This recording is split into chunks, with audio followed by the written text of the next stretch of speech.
Good evening, dear students. In the last lecture, we have discussed about the concept of arithmetical operators in JavaScript.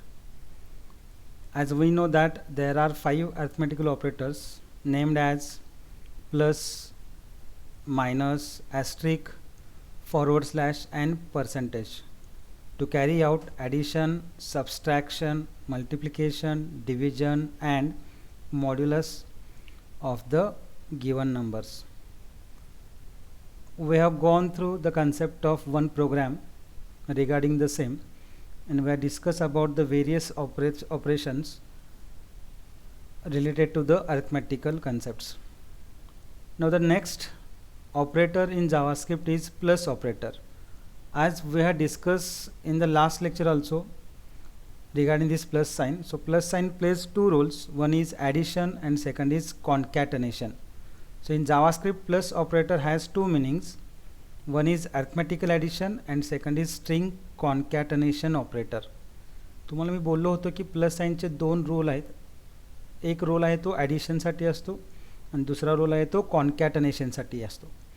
Addition केव्हा होते? When the plus sign is going to fire on two variables whose data type is number. जर दोन numbers असतील, suppose for example A and B हे दोन variables आहेत आणि एला सपोज मी व्हॅल्यू 15 असाइन केली आणि बीला व्हॅल्यू समजा मी 7 असाइन केले, तर ए आणि बीचा टाईप ऑफ डेटा काय झाला तर नंबर झाला. So in that case this plus sign will perform the addition.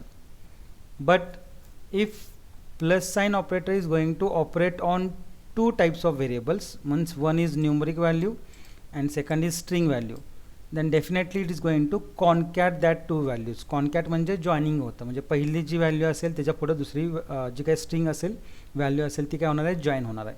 इथे एक्झाम्पल दिले बघा, वॅर ए नावाचं व्हेरिएबल डिक्लेअर केलेलं आहे. या ए या व्हेरिएबलला 15 प्लस हॅलो, आता त्याच्यामध्ये 15 हा न्यूमरिक टाईप झाला आणि हॅलो हा स्ट्रिंग झाला. सो इथं आउटपुट काय येईल एमध्ये. So A is going to hold the value as 15 hello. So this is nothing but concatenation. Concatenation means joining of two strings. One more example they are given here, where a is equal to 15 plus 7 plus hello. So here 15 and 7 are the numeric values. So this plus sign is going to take the addition of these two values, 15 plus 7 22, and again plus sign hello. See this 22 is going to concat with hello string. So the result will be 22 hello. So I hope you understood the concept of plus sign and its role. Plus sign performs two roles. One is arithmetical addition and second is string concatenation. Now what is the meaning of assignment operator? Third type of operator is assignment. बघा पहिला आपण पाहिलं arithmetical operator, दोन नंबरचं आपण पाहिलं plus operator. आता हे पाहतोय आपण असाइनमेंट ऑपरेटर. आता हे नॉर्मली सगळ्यांनाच माहिती आहे की मॅथ्समध्ये assignment operator plays an important role to assign a value to the variable. म्हणजे एखाद्या व्हेरिएबलला आपण ज्यावेळी दुसरी एखादी व्हॅल्यू असाइन करतोय त्यावेळी आपल्याला इक्वल टू साइन हे वापरावं लागतं. So it is important to know that assignment operator is not equal to operator. आता इक्वल टू ऑपरेटर आणि इक्वल टू म्हणजे दोन कन्सेप्ट आहे इक्वल टू ऑपरेटरला जावास्क्रिप्टमध्ये. त्यातलं हे सिंगल इक्वल टू साइन जे आहे त्याला आपण म्हणतो इक्वल टू. आता हे इक्वल टू काय करणार आहे, एक व्हॅल्यू एका व्हेरिएबलला काय करेल, असाइन करेल. So here assignment operator is use to assign value to an expression to the variable. This means that value of an expression on the RHS right hand side is going to assign to the variable which is on left hand side LHS. Example दिलं इथं थोडंसं बघा की var p is equal to 400. So what is meaning of var p is equal to 400? So I am declaring as well as initializing the variable. So var p म्हणजे p, var is the keyword to declare the variable named as p, and now I am going to assign. म्हणजे मी काय करतोय 400 value त्या व्हेरिएबलला काय करतोय, save करतोय किंवा होल्ड करून देतोय. सो हे इक्वल टू ऑपरेटर म्हणजे काय आलं, असाइनमेंट ऑपरेटर. याच्यामध्ये काय होतं, RHS मध्ये लिहिलेली व्हॅल्यू ही कुणाला असाइन होते, LHSच्या व्हेरिएबलला. So always variable is on LHS and value is on RHS. Okay, now here some examples has given, you can understand the concept of how you are going to assign a value to the variable. Now thing is that what are the valid expressions in JavaScript? Normally आपण मॅथ्समध्ये बघतो की एक्सप्रेशनमध्ये LHS आणि RHS दोन्ही बाजू असतात. But मॅथ्समध्ये काय असतं की LHSला ऑलवेज एक सिंगल व्हेरिएबल असतं, सॉरी जावास्क्रिप्टमध्ये ऑलवेज LHSला एक व्हेरिएबल असतं आणि RHS साईडला काय असते, व्हॅल्यू असते. त्यामुळे जर तुम्ही a plus B is equal to 10 असं जर म्हणत असाल, so this is not valid in JavaScript. It is valid in, I can say that, math as far as the mathematical concepts are concerned. So here a plus b is equal to 0 is not valid in, I can say that, JavaScript. This is also not valid in JavaScript. This is also not valid in JavaScript. This is also not valid in JavaScript, because in JavaScript if you want to use this equal to sign, there should be a variable on LHS and there should be a value on RHS. So this is the only one valid statement in JavaScript as far as the assignment operator is concerned. त्यामुळे एक नक्की लक्षात घ्या की जावास्क्रिप्टमध्ये LHSला तुमचं काय असणं गरजेचं आहे, व्हेरिएबल, आणि RHSला काय असणं गरजेचं आहे, value. So remember that in a programming statement equal to operator just evaluates right side expression and assigns it to the left hand side variable. So at the left hand side of equal to operator always contains a single variable. त्यामुळे LHSला नेहमी काय असतं, single variable असतं. RHSला काय असतं, either value असेल किंवा any expression that is going to evaluate to assign that value to the variable. Okay, fine. So this is all about the concept of arithmetical operator. हे पाहिले आपण बऱ्यापैकी, कारण कालच्या कोडमध्ये आपण a ची व्हॅल्यू 10, b ची व्हॅल्यू 3 असाइन केली होती. नंतर मग आपण add is equal to a plus B, sub is equal to a minus B, असे काही ऑपरेशन्स बघितलेले होते. Now the fourth important operator in JavaScript is relational operator. So what is meaning of relational operator? So relational operators are use to check the condition. बघा नेहमी आपण काय करतो की आपल्याला कंपेअर करायचे असतील व्हॅल्यू दोन साईडच्या, म्हणजे LHSची व्हॅल्यू RHS बरोबर मी काय करतो, कंपेअर करतो आहे. At that time this relational operators plays an important role, और I can say that a vital role. So here relational operators are use to check conditions or comparison of operands. Operand means variables. Result of relational operator is a boolean value that is either true or false. जसं आपण पाहिलं होतं day टाईपमध्ये Boolean हा type असतो ज्याच्यामध्ये दोनच value असतात, एक तर ट्रू असते किंवा फॉल्स असते. म्हणजे काय रे, फॉर एक्झाम्पल समजा मी दोन व्हेरिएबल्स आहेत ए आणि बी आणि यांच्या व्हॅल्यू ग्रेटर आहेत का लेस आहेत चेक करतोय. समजा मी एची व्हॅल्यू कमी घेतली आणि बीची व्हॅल्यू जास्त घेतली, suppose A is equal 10 and B is equal to 20 suppose, and then I am going to compare these values A less than B. आता ए लेस दॅन बी हे कंडिशन ट्रू आहे का फॉल्स आहे? डेफिनेटली एची value 10 आहे, बीची value 20 आहे, म्हणजे ए लेस दॅन बी हे काय असणार आहे, ट्रू असणार आहे. पण तेच मी म्हटलं ए ग्रेटर दॅन बी म्हटलं सेम व्हॅल्यूज ना, तर ए ग्रेटर दॅन बी काय असणार आहे, तर फॉल्स असणार आहे. का? तर बेसिकली एची व्हॅल्यू काय आहे, ही बीपेक्षा लहान आहे. Now here they are use in the looping and control structures. पुढे जाऊन आपल्याला लूपिंग स्टेटमेंट बघायचे आहेत आणि कंट्रोल स्ट्रक्चर्स पण बघायचे आहेत काय आहे ते. Following table shows JavaScript relation operator for, हे जो टेबल दाखवतो हा रिलेशन ऑपरेटर दाखवते तुम्हाला. याच्यामध्ये तुम्हाला माहिती आहे लेस दॅन साईन हे नोटेशन आहे, ग्रेटर दॅन साईन हे नोटेशन आहे, लेस दॅन इक्वल टू असं लिहिलं जातं, ग्रेटर दॅन इक्वल टू असं लिहिलं जातं. हे आहे याला म्हणतो आपण इक्वल टू. ॲक्च्युली तसं पाहायला गेलं तर याला इज इक्वल टू असं म्हणलं जातं, पण ठीक आहे तुमच्या सिलेबसमध्ये इक्वल टू दिलेलं तर इक्वल टूच तुम्ही म्हणायचं, आणि हे नॉट इक्वल टू आहे. ओके, एक्सक्लेमेटिव्ह मार्क आणि इक्वल टू साईन. तर ह्या सगळ्या जे काही हे जे काही रिलेशन ऑपरेटर्स आहेत these are use to check, I can say that the conditions. Okay, आता याच्यामध्ये बघा इथं व्हॅल्यूज दिलेले आहेत तुम्हाला. एची व्हॅल्यू 10 आणि बीची व्हॅल्यू काय 30 आहे. Now if I will consider the values of A and B as 10 and 30. Now what is the result of this A less than B? आता ए लेस दॅन बी आहे का, तर obviously 10 value is less than 30. So this statement is going to gives the result as true. Okay, if I will just go for the second, a greater than b, it is going to display false. A is less than equal to b, true आहे. A is greater than b equal to b, false आहे. नंतर a is equal to b, म्हणजे here I am not assigning value of b to a. मी इथं value assign करत नाही. असाइनमेंटसाठी एकच equal to operator असतं, एकच. इथं दोन इक्वल टू ऑपरेटर्स आहे, लक्षात घ्या.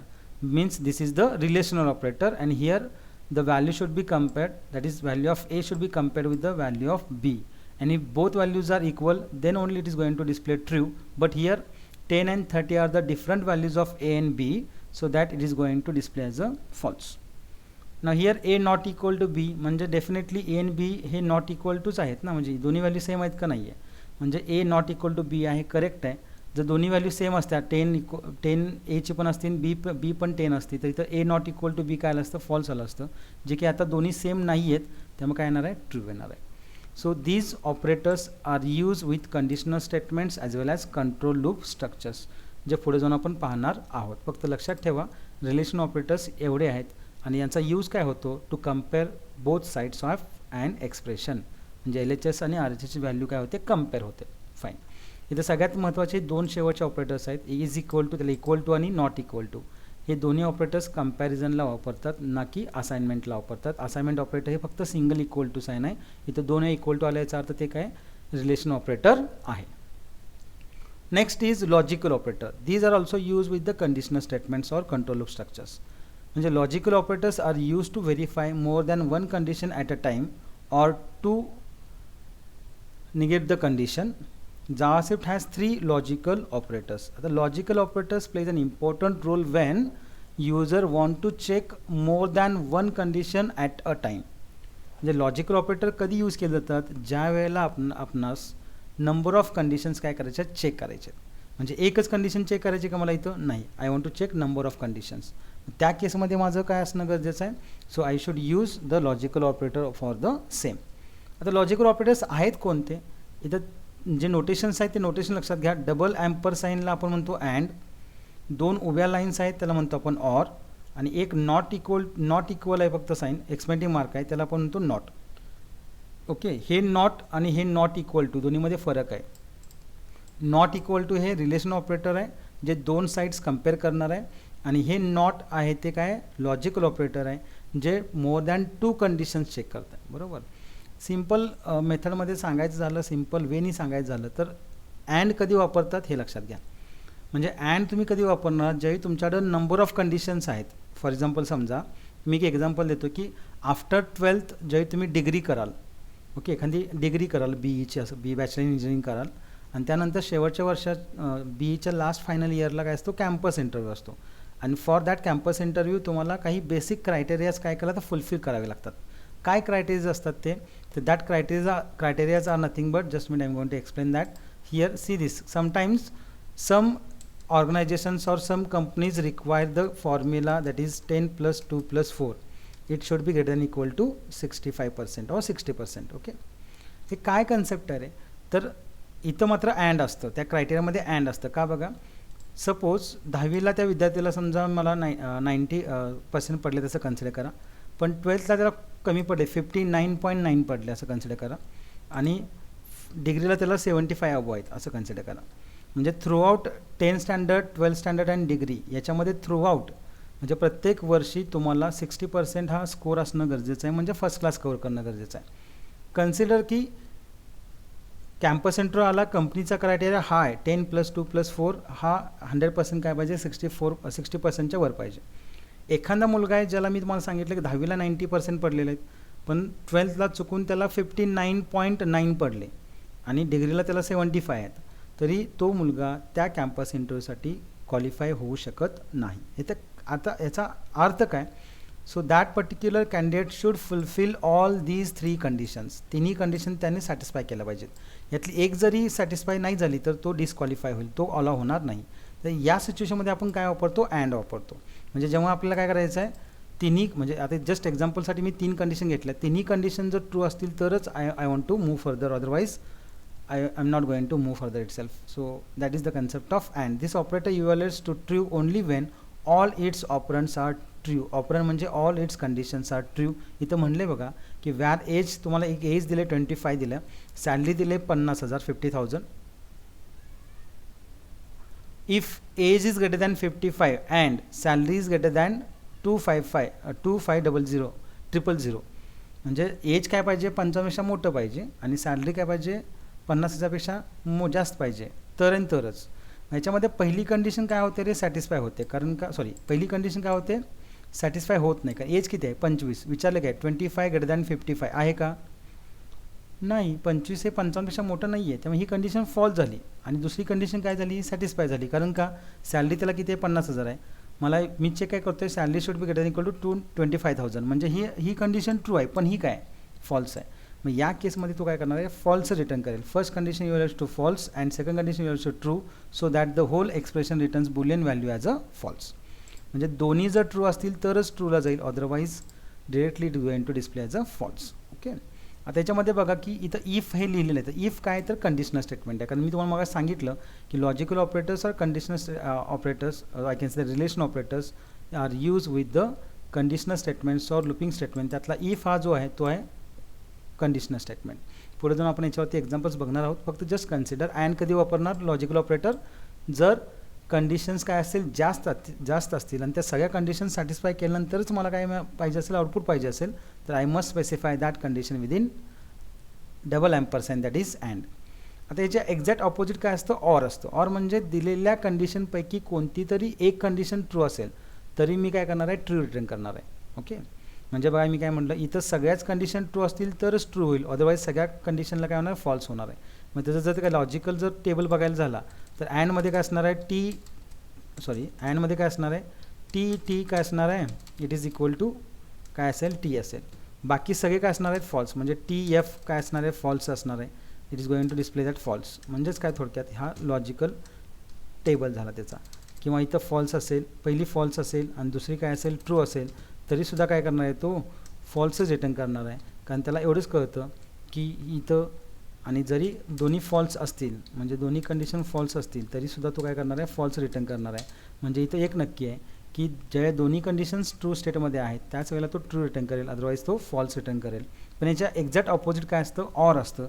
ऑरमध्ये सी दिस, आता दोन्ही कंडिशन ट्रू असतील तर तो ट्रूलाच जाईल. ओके, त्यामुळं इथं टी एफ असेल तर तो पण ट्रूलाच जाईल, कारण एक कंडिशन सॅटिस्फाय झाली ना. इथं दोन्हीपैकी एक कंडिशन ट्रू असेल तर ट्रूला असेल, पण दोन्ही फॉल्स असेल तर तो काय जाईल, फॉल्सला जाईल. म्हणजे काय थोडक्यात की ऑर कंडिशनमध्ये काय होतं, ऑर स्टेटमेंटमध्ये काय होतं, ऑर लॉजिकल ऑपरेटरमध्ये काय होतं. So this operator evaluates to true when any one of operand is true. म्हणजे यातला एक जरी कंडिशन माझी ही किंवा ही कंडिशन जर काय असेल, बरोबर असेल, तरीसुद्धा मी काय करणार आहे, ट्रूच रिटर्न करणार आहे. बिकॉज इथं मी ऑर हा ऑपरेटर वापरलेला आहे. आणि नॉट हा काय अर्नरी ऑपरेटर आहे, कारण हा कोणाबरोबर फायर होतो, एका सिंगल व्हेरिएबलबरोबर फायर होतो. इथं म्हणले बघा, एक व्हॅर झेड नावाचं व्हेरिएबल डिक्लेअर केले, झेडला व्हॅल्यू मी 0 असाइन केलेले आहे. आणि इफ इथे काय म्हटले बघा, या कंसाचा पहिला अर्थ समजून घ्या. मी काय केले, इथं असाइनमेंट ऑपरेटर आहे. कोणतं रे बाळांनो, असाइनमेंट ऑपरेटर आहे. हे बघा असाइनमेंट ऑपरेटर आहे. कुठलं, is equal or equal to म्हणून आपण हे काय करणार आहे, झेडची असणारी ओरिजिनल व्हॅल्यू त्याच्याबरोबर कुठली व्हॅल्यू कम्पेअर केली जाईल, ही 0 कम्पेअर केली जाईल. आता ऑलरेडी झेडमध्ये काय 0च आहे, म्हणजे 0 इक्वल टू 0 ही कंडिशन ट्रू असणार का, येस, कारण झेडची व्हॅल्यू काय. So Z is equal to 0 म्हणजे Z is 0. So 0 equal to 0 condition true होणार आहे. पण ट्रू केल्यानंतर बाहेर काय दिले, नॉट म्हणजे एक्झॅक्ट ट्रूच्या ऑपोजिट काय असणार आहे, तर expression returns Boolean value as a false. हे ट्रू आलं की बरोबर आहे, पण नॉट म्हटले म्हणजे ना फॉल्स होणार आहे. समजा इथं झेडची व्हॅल्यू 1 असती. ओके, झेडची व्हॅल्यू काय कन्सिडर करा, 1 कन्सिडर करा. तिथं 1 इक्वल टू काय 0 आहे. ही कंडिशन मुळात काय होणार आहे, फॉल्स होणार आहे, कारण ती कम्पेअर होऊ शकत नाही, कारण दोन्ही व्हॅल्यू सेम नाहीत. त्यामुळे रिटर्न काय करणार आहे, फॉल्स रिटर्न करणार आहे. बट बाहेर काय दिले, नॉट. म्हणजे या केसमध्ये जर झेडची व्हॅल्यू 1 असेल तर this statement is going to display true as a value. म्हणजे डेफिनेटली तिथं काय होणार आहे, तर ट्रू हा शब्द येणार आहे. का, तर व्हॅल्यू ऑफ काय असणार आहे, बघा व्हॅल्यू ऑफ काय असणार आहे, झेड काय कन्सिडर केली आपण, 1 कन्सिडर केली. तर हा कन्सेप्ट कुणाचा आहे, तर concept of, I can say that the concept of logical operator that is not. I hope की तुम्हाला हे कळालं असेल. फाईन. त्याच्यानंतर लॉजिकल ऑपरेटर्स 3 झाले, अँड, ऑर आणि नॉट. ओके, त्याच्यानंतर महत्त्वाचा एक रोल येतो, महत्त्वाचं ऑपरेटर येतं, जे मी बोललो होतो तुम्हाला. टाईप्स ऑफ ऑपरेटर 2 आहेत, एक अर्नरी ऑपरेटर आहे आणि काय बायनरी ऑपरेटर आहे. अर्नरी ऑपरेटर हे एकाच ऑपरेटरबरोबर फायर होतं, एकाच व्हेरिएबलबरोबर फायर होतं. मात्र बायनरीला काय लागतात, मोर दॅन 2 लागतात, म्हणजे 2 किंवा 2पेक्षा जास्त ऑपरंट्स लागतात, व्हेरिएबल लागतात. त्याच्यामध्ये इंटरेस्टिंग पार्ट असा आहे की इन्क्रीमेंट म्हणजे प्लस प्लस हे एक अर्नरी ऑपरेटर आहे, आणि minus minus decrement it is also one unary operator. So increment plus plus operator in JavaScript is used to increment value of variable by 1, and decrement operator in JavaScript is to decrease the value of variable by 1. म्हणजे plus प्लसनी value व्हेरिएबलची एकनी वाढणार आहे ज्या व्हेरिएबलवरती तुम्ही ते fire करणार आहात, आणि मायनस मायनसनी काय होणार आहे, तर बेसिकली त्या व्हेरिएबलची व्हॅल्यू काय होणार आहे, डिक्रीज होणार आहे. But here are 2 methods to implement the plus plus and minus minus operator. इथं 2 मेथड्स आहेत की ज्या थ्रू तुम्ही काय करता, प्लस प्लस आणि मायनस मायनस हे काय करताय तुम्ही ऑपरेटर ऑपरंडवरती काय करताय, व्हेरिएबलवरती काय करताय, फायर करताय. त्याला ॲक्च्युली म्हणतात प्री आणि प्रिफिक्स आणि पोस्टफिक्स. ओके, थोडंसं मी अगोदर इथं क्लिअर करतो तुम्हाला प्रिफिक्स म्हणजे काय आणि पोस्टफिक्स म्हणजे काय. तर सुरुवातीला PREFI prefix, PREFIX prefix. Prefix म्हणजे काय असतं तर पहिला काय असतं, ऑपरेटर असतं. काय असतं, पहिला ऑपरेटर आणि नंतर काय असतं, व्हेरिएबल म्हणजे ऑपरंड म्हणतो आपण त्याला. काय म्हणतो आपण त्याला, ऑपरंड. आणि पोस्टफिक्समध्ये काय असतं, पोस्टफिक्स याला म्हणतो काय आपण त्याला, पहिला काय असतं तर बाळांनो फर्स्ट इज ऑपरंड आणि त्याच्यानंतर काय असतं तर ऑपरेटर असतं. काय असतं, ऑपरेटर. म्हणजे बघा पहिला ऑपरेटर असेल तर त्याला काय म्हणतो आपण, प्रिफिक्स आणि सेकंड ऑपरेटर असेल तर त्याला काय म्हणतो आपण, पोस्टफिक्स. आता एक्झाम्पल बघा, मी एक्झाम्पल घेतो. समजा मी एक व्हेरिएबल डिक्लेअर केलं वॅर, त्याचं नाव आहे ए आणि याला व्हॅल्यू असाइन करतो मी 10 comma I am going to assign the second variable as a B. म्हणजे मी इथं काय करतोय, थोडंसं बघा मी नेक्स्ट लाईनला तुम्हाला दाखवतो. इथं बघा, इथं मी काय केलं रे, वॅर एची व्हॅल्यू काय केले, 10 केले आणि बी हे व्हेरिएबल डिक्लेअर केलं. आणि जर मी इथं बी इज इक्वल टू असं म्हणलं, बी इक्वल टू काय म्हणलं, प्लस प्लस ए असं जर मी म्हणलं तर माझी मेथड काय आहे इथं, so this method should be, I can say that prefix. Okay, कारण पहिला काय आलं आहे, ऑपरेटर आणि नंतर काय आलं, ऑपरंड. मग पहिला ऑपरेटर आणि नंतर ऑपरंड आलं तर काय येणार आहे, प्रीफिक्स येणार आहे. हेच जर समजा मी उलटं लिहिलं, समजा बी इज इक्वल टू मी म्हटलं A plus plus, B is equal to A plus plus, तर हे काय झालं, so this is referred as postfix. याला काय म्हणतो आपण, पोस्टफिक्स. शब्दच आहे, पोस्ट म्हणजे नंतर, प्री म्हणजे अगोदर. ओके, म्हणजे जर पहिला ऑपरंड येत असेल तर डेफिनेटली काय येतं, पोस्टफिक्स येतं. मग फरक काय दोन्हीमध्ये नोटेशनमध्ये, मग हवे तर तुम्ही असंही करू शकता की प्लस प्लसच्या ठिकाणी मायनस मायनस करा किंवा इकडं ए प्लस प्लसच्या ऐवजी ए मायनस मायनस करा. म्हणजे तुम्ही इथं प्लस प्लस कराल that time it is going to increment a value of variable by 1 आणि वेन तुम्ही मायनस मायनस करता that time it is going to decrement the value of variable by 1. त्यामुळं increase पण एकनीच होणार आहे, डिक्रीज पण एकनीच होणार आहे. ठीक आहे, असो. प्रिफिक्स आणि पोस्टफिक्समधला एकदा डिफरन्स सांगतो. प्रिफिक्समध्ये समजून चला, जर इथं प्रिफिक्समध्ये पहिलं ऑपरेशन काय होतं, so first operation is either increment INCREAMENT or काय होणार आहे, डिक्रीमेंट DECREMENT. आता मी काय म्हटलं रे, आयदर इन्क्रीमेंट ऑर डिक्रीमेंट हे पहिला होतं, फर्स्ट ऑपरेशन हे होतं आणि त्याच्यानंतर मग सेकंड ऑपरेशन काय होतं तर it is going to assignment होतं.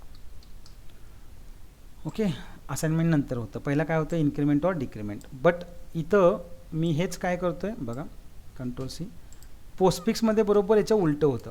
पोस्टफिक्समध्ये पहिला काय होतं, सो फर्स्ट इथं काय होतं, असाइनमेंट होती आणि मग नंतर इन्क्रीमेंट किंवा डिक्रीमेंट होतं. म्हणजे सेकंड स्टेप काय राहणार आहे, सी दिस, पहिला असाइनमेंट आणि नंतर इन्क्रीमेंट ऑर डिक्रीमेंट. आता मी इथं इन्क्रीमेंट ऑर डिक्रीमेंट का लिहिलं रे, तर इथं प्लस प्लस आहे म्हणजे काय होणार आहे, इन्क्रीमेंट होणार आहे. पण इथं जर मायनस मायनस हे असतं तर काय होणार आहे, decrement.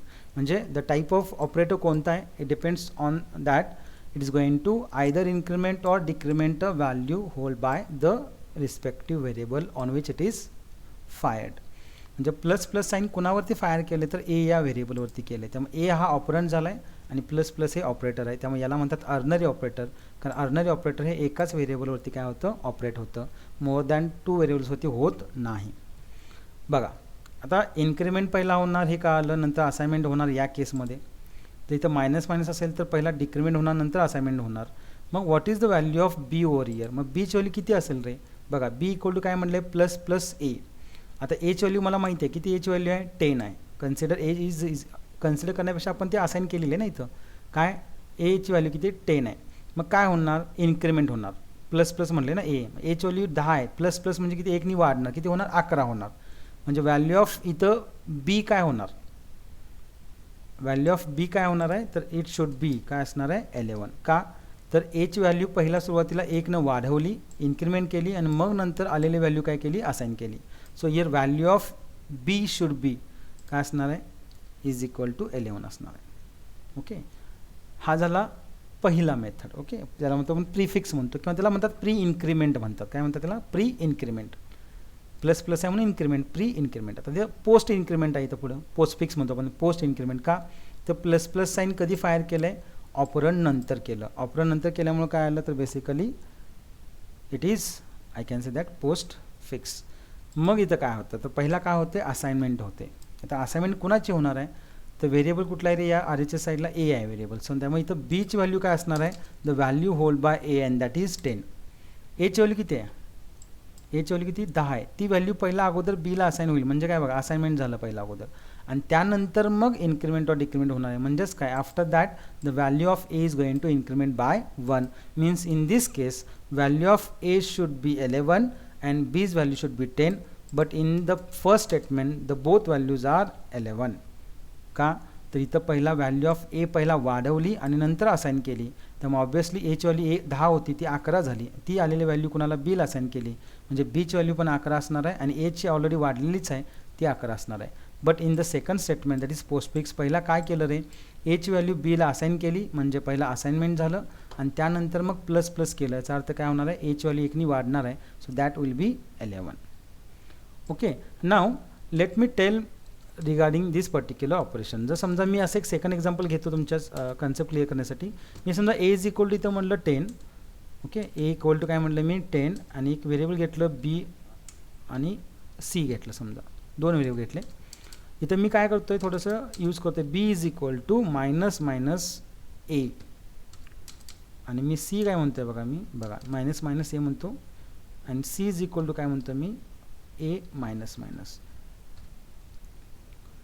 C is equal to काय? A minus minus. आता हे काय आहे ते तुम्हाला सगळ्यांना माहिती आहे. हे काय? प्री डिक्रीमेंट म्हणतो आपण त्याला. प्रिफिक्स म्हणजे प्री डिक्रीमेंट, कारण मायनस मायनस आहे. ओके, प्रिफिक्समध्ये काय होणार आहे? तर first increment or decrement and then assignment. आता इथं काय होणार आहे? पहिला व्हॅल्यू ऑफ ए काय होणार? डिक्रीज होणार, कारण मायनस मायनस आहे. म्हणजे एची व्हॅल्यू किती? 10. 10 मायनस 1 किती होणार आहे? 9 होणार आहे.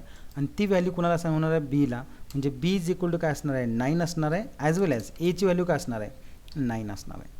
कारण दोन्ही व्हॅल्यू काय आल्या? रिड्यूस झाल्या. म्हणजे एकनी कमी झाली ना एच व्हॅल्यू, त्यामुळे काय आलं? हे 9 आलं.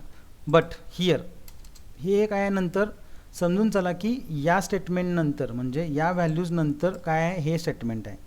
त्यामुळं या व्हॅल्यूज काय होणार? इथं यूज होणार. मग C is equal to A minus मायनसचा अर्थ काय? तर हे पोस्ट फिक्स आहे असं कन्सिडर करा. Post fix. आता पोस्ट फिक्समध्ये काय होतं? पहिला असाइनमेंट होते आणि नंतर मग इन्क्रीमेंट ऑर डिक्रीमेंट होतात. इथे डिक्रीमेंट आहे आपण डिक्रीमेंट्स घेणार. आता असाइनमेंट म्हणजे काय? What is the value of A now. मी काय म्हटलं? या स्टेटमेंट नंतर कुठलं स्टेटमेंट आहे? तर हे स्टेटमेंट आहे असं कन्सिडर करा. ओके, मी इथं तसं कन्सिडर केलं होतं. इथं मी सेपरेट स्टेटमेंट कन्सिडर केले होते. आता इथं मी काय म्हटलं की या स्टेटमेंट नंतर हे स्टेटमेंट आहे. ओके, मग C is equal to A minus minus. आता एची व्हॅल्यू किती आली रे मगाशी? इथं मायनस मायनस ए मग काय आली? ती डिक्रीज झाली. ओके, मग त्या एची व्हॅल्यू किती? 9 आहे. मग ती व्हॅल्यू कुणाला असाइन होणार आहे? तर व्हेरिएबल सीला होणार. म्हणजे सीची व्हॅल्यू किती होणार आहे? 9 होणार आहे. आणि नंतर मग एमध्ये एकनी व्हॅल्यू कमी होणार, कारण मायनस मायनस म्हणलं आहे. And after this particular statement the value of A will become as 8. का तर इथं परत ए मायनस मायनस झालं, डिक्रीमेंट झालेली आहे. ओके, मला वाटतं की तुम्हाला बऱ्यापैकी आय कॅन से दॅट हा कन्सेप्ट क्लिअर झाला असेल पोस्टफिक्स आणि प्रिफिक्सचा. लक्षात द्या एवढंच. हे जे काही मी इथं लिहिलेलं आहे प्रिफिक्समध्ये पहिला काय होतं? So first increment or decrement and then going to assign the value. And here first assignment and then increment. So you can take a snapshot of this screen and you can just remember it. Okay, fine. Now after that see this. याला pre increment or pre decrement असं म्हणतो आपण त्याला. बघा, pre increment, post increment, pre decrement, post decrement. इथं म्हणलेलं की value of variable x is इन्क्रीमेंटेड, का तर प्लस प्लस आहे, before it is used in expression. म्हणजे ही अगोदर काय होणार आहे? इव्हॅल्युएट होईल. याचं अगोदर एक्समध्ये एक वाढ होईल, नंतर मग ते एक्सप्रेशनमध्ये यूज होईल. तसंच हे अगोदरही काय होणार? एक्सची व्हॅल्यू असाइन होणार आहे. Value of X is incremented after it is use in an expression. म्हणजे व्हॅल्यू यूज केल्यानंतर त्याची एकनी वाढ होणार आहे. तसंच व्हॅल्यू यूज करण्यापूर्वी एकनी कमी होणार आहे आणि व्हॅल्यू यूज केल्यानंतर एकनी कमी होणार आहे. म्हणजे मी तुम्हाला इथं सांगितलं व्हॅल्यू यूज केल्यानंतर एची व्हॅल्यू किती? 9 आहे, ती यूज करा अगोदर. म्हणजे एची व्हॅल्यू पहिला सीला असाइन करा आणि मग एची व्हॅल्यू काय करा? मायनस करा. म्हणजे याला म्हणतो आपण काय? Post decrement. काय म्हणतो आपण त्याला? Post decrement.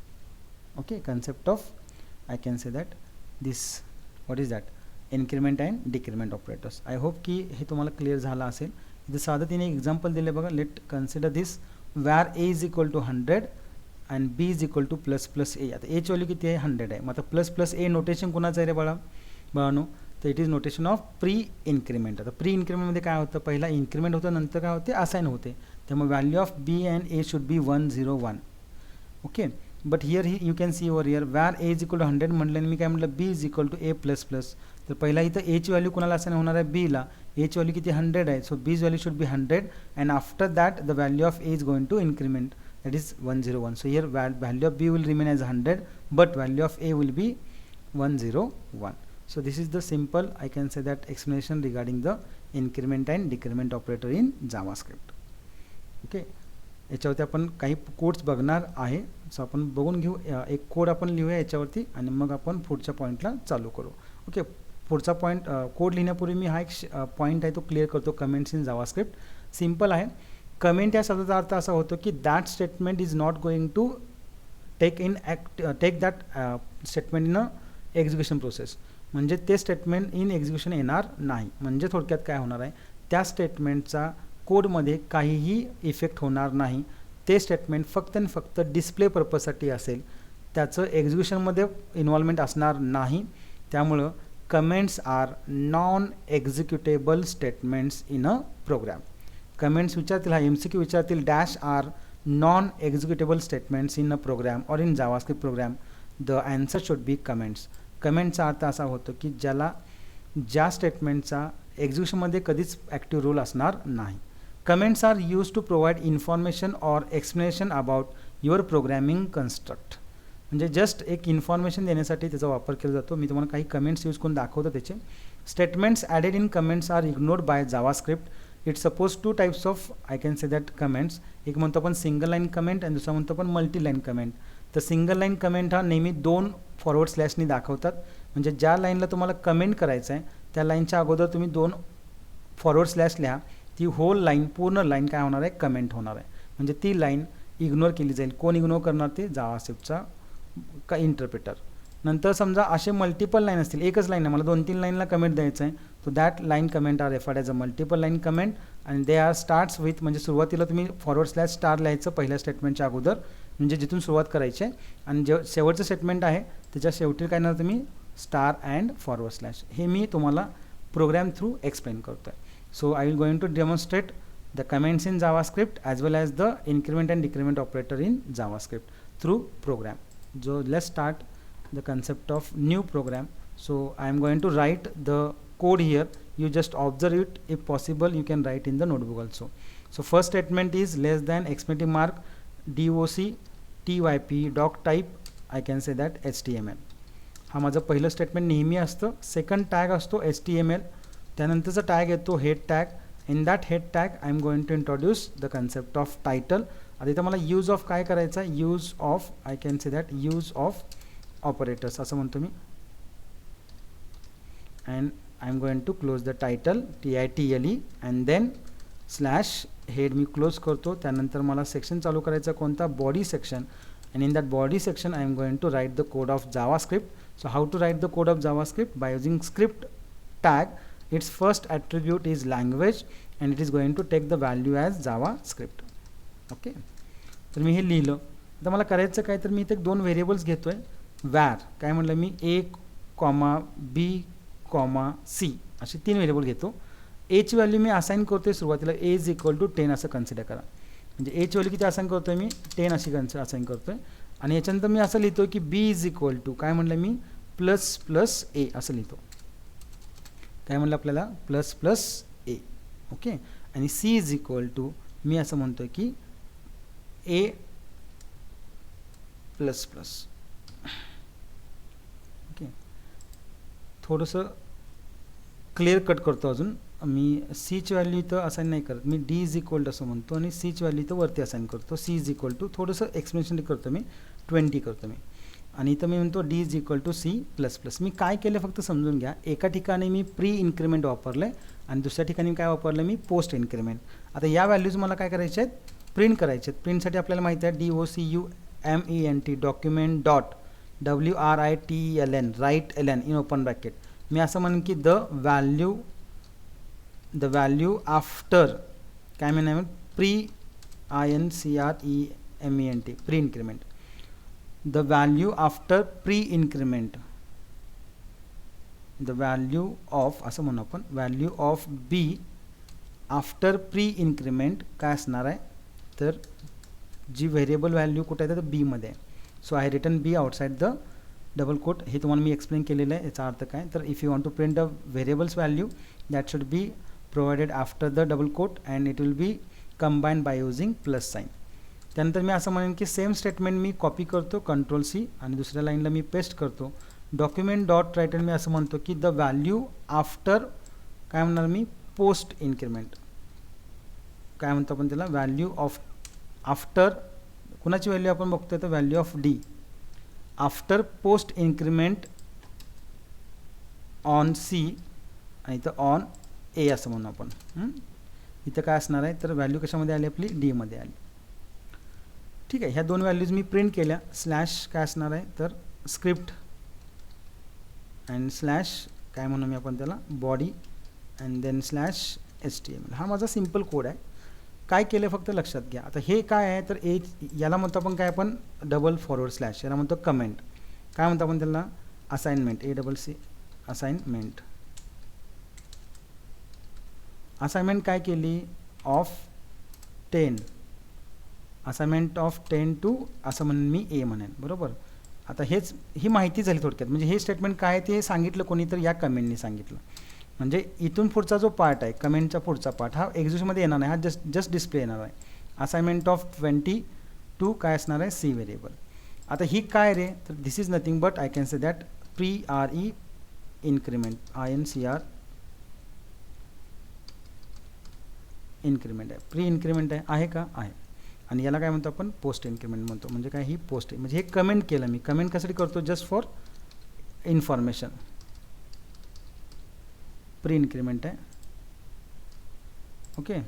तर इथं पोस्ट इन्क्रीमेंट प्री इन्क्रीमेंटचा कन्सेप्ट काय तर इथं बघा सॉरी पोस्ट इन्क्रीमेंट आणि प्री इन्क्रीमेंटचा कन्सेप्ट काय बघा. चला समजून घेऊ आपण. एची व्हॅल्यू किती आहे बघा 10 आहे.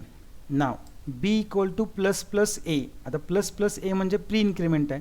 प्री इन्क्रीमेंटमध्ये काय असणार आहे. सो प्री इन्क्रीमेंटमध्ये काय असणार आहे तर पहिला व्हॅल्यू काय होईल बघा. प्री इन्क्रीमेंटमध्ये पहिला व्हॅल्यू काय होणार इन्क्रीज होणार नंतर असाइन होणार okay. So here an B value should be काय तर 9 असेल का तर इथं मायनस एचा अर्थ काय होतो प्री डिक्रीमेंट. आणि प्री डिक्रीमेंटमध्ये तुम्हाला माहिती आहे प्री डिक्रीमेंटमध्ये काय असतं तर एकनी वजा होते मायनस होते. एची व्हॅल्यू 10 आहे अगोदर ती 10 वजा 1 किती होणार आहे 9 होणार आहे. And that 9 value is going to save to the B as well as it is going to save to the A. आता इथं मी फक्त मायनस ए केलं त्यामुळे फक्त मी ए आणि बीच्या व्हॅल्यू बघतो. सेव्ह करा आणि हाच कोड रिफ्रेश करा. तुम्हाला ए आणि बीच्या व्हॅल्यू काय मिळतील बघा. व्हॅल्यू ऑफ काय आहे बी काय आहे तर 9 आहे आणि व्हॅल्यू ऑफ ए काय आहे 9च आहे ओके. म्हणजे प्रीमध्ये थोडक्यात इन्क्रीमेंट असो किंवा डिक्रीमेंट असो दोन्ही व्हेरिएबलची व्हॅल्यू काय असतात सेम असतात. फक्त पोस्टमध्ये काय होतात त्या थोड्याशा इथं बघा मायनस करतो. आता इथं व्हॅल्यू ऑफ डी असणार आहे 20च असणार आहे. बट व्हॅल्यू ऑफ सी काय होणार आहे तर 19 होणार आहे. कारण पहिला अगोदर सीची ओरिजिनल व्हॅल्यू ही डीला असाइन होईल. म्हणजेच काय 20 assign is going to assign to the variable D and then C's value should be decremented by 1. सो सीची व्हॅल्यू काय होणार आहे 19 आणि 20. बघा मी हा कोड सेव्ह करतो पुन्हा आणि हाच कोड मी रिफ्रेश करतो. यू विल गेट सीची व्हॅल्यू 19 मिळणार आहे तुम्हाला. ही व्हॅल्यू ऑफ सी काय असणार आहे 19 असणार आहे. इथं काय असेल 20 ॲज इट इज बघा 9 29 19. So this is the exact meaning of increment and decrement operator. In this मी हे जे काय डबल हे दिलेलं आहे बघा डबल फॉरवर्ड स्लॅश हे काय आहेत कमेंट आहेत. त्यामुळे हा पार्ट एवढा हा इग्नोर होणार आहे, हा पण इग्नोर होणार आहे, हा पण इग्नोर होणार आहे ओके. आता समजा मला स्क्रीनवरती हे दोन स्टेटमेंट दाखवायचे नाहीत. कोणते व्हॅल्यू ऑफ ए आणि व्हॅल्यू ऑफ सी दाखवायचं नाही आहे. दोन स्टेटमेंट म्हणजे मी आयदर कमेंट करतो सिंगल लाईन कमेंट करतो याला असं तरी चालेल. So just save and refresh. Me 2 forward slash फक्त केले कमेंट केला आणि रिफ्रेश करा. तुम्हाला फक्त सगळ्यात पहिले 2च मिळतील पुढचे 2 मिळणार नाहीत बघा. ते नाही मिळाले तुम्हाला रिफ्रेश केल्यानंतर ओके. आता मला काय हवं आहे तर हे मी असं करण्यापेक्षा मी काय करेन मल्टीलाईन कमेंट्स करेन. याला म्हणतो आपण सिंगल लाईन कमेंट्स.